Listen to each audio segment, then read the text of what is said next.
This is the Range Rover 12-volt lithium battery. Car does not start. Let's measure its voltage first. You can see the multimeter shows no voltage at all, so we need to open it, then correct the software. Let's start by opening the lid.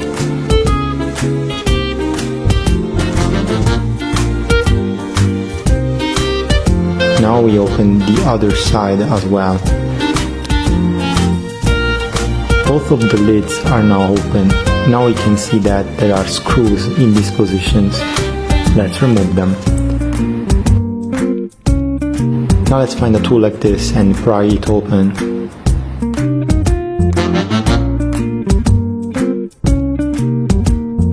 Now we can lift the lid. Be careful to this plug. Okay, done. When we open the top cover, we can see this the BMS battery management system. Now, after opening the battery, we need to work on the BMS.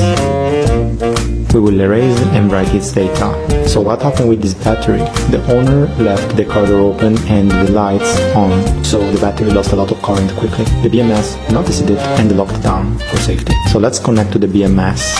Now BMS is connected to our programmer and our programmer is connected to our laptop. Let's write the battery now. Writing. Okay, done. The data has been fixed. Now let's put it back together and test it out.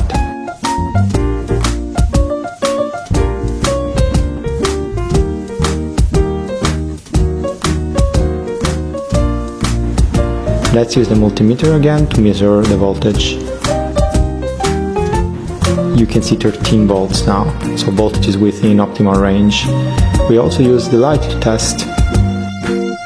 Also is okay. So after these tests, we need only to add the glue to the two lids and put them back. And then now the battery is completely repaired.